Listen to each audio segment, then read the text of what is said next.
고려사, 함주대도독부에 대한 이야기를 하고자 합니다. 고려의 동계에 속한 곳으로서 우리는 동해 바닷가에 있는 지역으로 알고 있습니다. 역사서인 고려사를 참고 해보겠습니다. 함주대도독부는 오랫동안 여진이 기거하던 곳이다. 926년 발해가 멸망하고 나서 여진족이 살고 있던 곳이라고 합니다. 180여 년 동안 발해인을 여진족이라는 이름으로 살아갔던 곳으로 생각이 됩니다. 예종 2년 1107년에 원수 윤관 등에게 명하여 군사를 거느리고 가서 쳐서 내쫓았다. 예종 3년 1108에 주를 설치하여 대도독부로 삼았고 진동군이라 불렀다. 큰 성을 쌓아 남계의 정호 1948호를 이주시켜 그곳을 채웠다. 동북 구성에 대한 내용입니다. 윤관이 공엄진 선출령에 국경 경계비를 세운 곳으로서 역사를 배운 사람이라면 이러한 내용은 다들 알고 있을 겁니다. 예종 4년 1109에 성을 철수하고 그 땅을 여진에게 돌려주었고 뒤에 또 원나라에 편입되어 함남부라고 불렀다. 이때 다시 여진에 돌려주고 그 후에 1115년 금나라가 강성해져서 그 지역을 다시 회복할 기회를 가지지 못했을 거라 생각됩니다. 공민왕 5년 1356에 옛날 영토를 수복하여 지함주사라 하였다. 얼마 되지 않아 만호부로 고치고 영을 설치하였으며 강릉 경상 전라 등의 군마를 모아 지키게 하였다. 공민왕 18년 1369에 목으로 승격시켰다. 원나라가 북쪽으로 밀려나고 원나라가 힘이 약해지자 공민왕은 옛 영토인 함주 지역을 다시 회복했다고 합니다. 벼로는 함평이다. 요외처가 두 곳으로 함관령 부의 북쪽에 있다. 과 대문령 홍원에 있다. 이다. 우리나라 학계에서는 현재 원산시 위에 함흥시를 함주로 추정하고 있습니다. 그러다가 조선시대 서책에 두만강 북쪽 700리에 공엄진이 있다는 말에 이상한 그림을 그리고 있습니다. 그 이상한 그림을 보면 정말 대단하다고 볼 수 있습니다.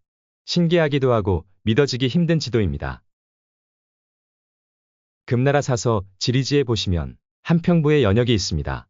함평부, 하등부이며 총관부, 안동군 절도사를 두었다.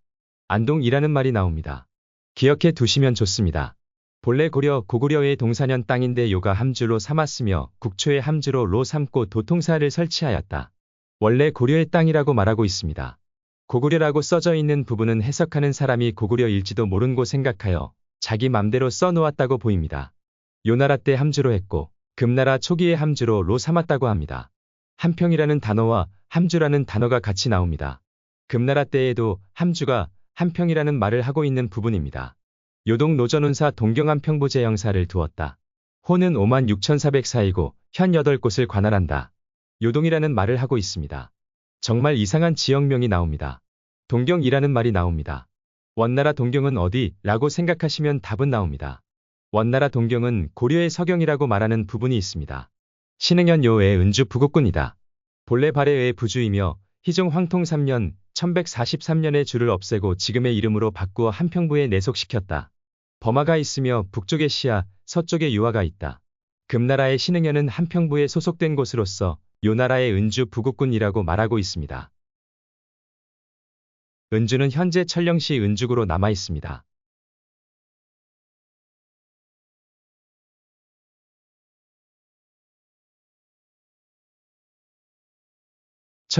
천령하면 고려사에는 천령 이북은 삭방도 이고 이남은 강릉도 라는 말이 있습니다.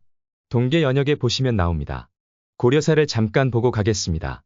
천령 이북은 삭방도가 되고 이남은 강릉도가 된다. 귀인현 요는 예전에 통주 안원군에 예속시켰는데 본래 발해의 강사현이다. 요가 지금의 이름으로 바꾸고 금은 그대로 이었다. 북쪽에 세야가 있다. 귀인현은 요나라 때 통주 안원군으로 있었다고 합니다. 북쪽에 세야가 있다. 라는 말이 있습니다. 세야는 현재 요양성 금주시를 통과하는 강의 이름입니다. 금나라의 함주는 어디까지였을까요? 거란의 역사책인 요사를 보시겠습니다. 요사 지리지 함주 안동군, 안동이라는 말이 바로 나옵니다. 안동이라고 하면 당나라 때 고구려 평양에 안동도호부를 설치했던 곳과 같은 말입니다. 지리지를 보시겠습니다. 함주 안동군, 하등주이며 절도사를 두었다. 본래 고구려의 동사년 땅이며 발해가 동산군을 설치하였다. 본문에는 본래 고려의 동사년의 땅이라고 말하고 있는 부분인데 한글로 번역할 때 고구려로 번역을 했습니다. 안동이라는 말이 또 나옵니다. 이 지역은 한후성현의 북쪽 발해 용천부의 남쪽에 있다. 현 한 곳을 통할한다. 한나라의 후성현이라는 말을 하고 있습니다. 후성현은 한나라 때 요동에 속한 현입니다. 요동이 나옵니다. 안동인 고려의 서경에다가 요동이 겹쳐지는 부분입니다. 한평현.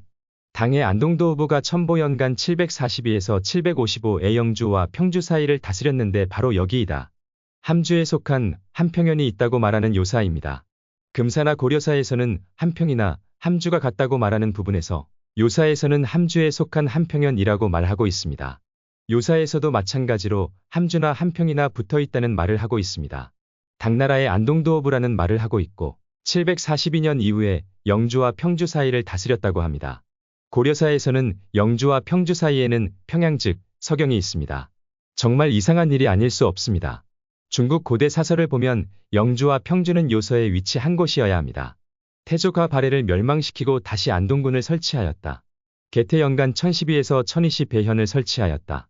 요나라 태조가 발해를 공격하여 멸망시키고 안동군이라는 곳으로 설치하였다고 합니다. 당나라의 안동도호부와 같다고 볼 수 있습니다. 정말 이상한 일입니다. 이제 마지막으로 원나라 사설을 보시겠습니다. 원사지리지 한평부의 연역입니다.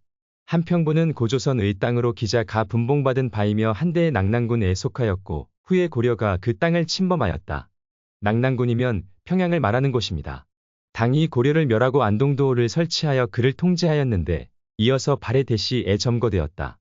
당나라가 고구려를 멸하고 안동도호를 설치한 곳이라고 하는 곳이니 고려의 서경입니다. 요가 발해를 평정하였는데 그 땅이 험해함이 많다 하여 성을 건설하여 유민을 살게 하고 함주 안동군이라고 호칭하고 거느리는 현을 한평이라 하였다.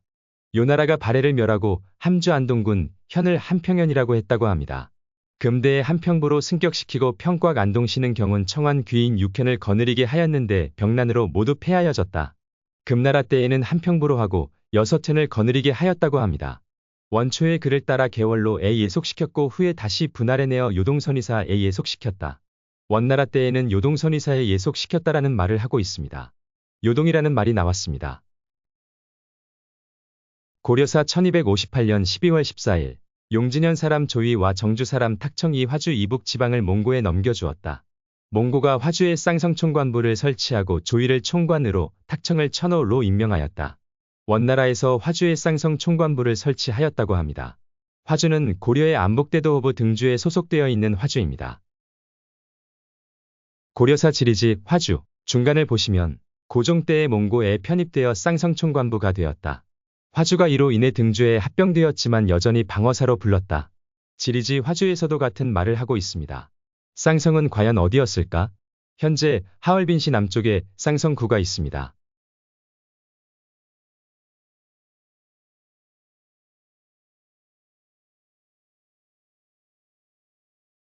단어를 정리해보겠습니다.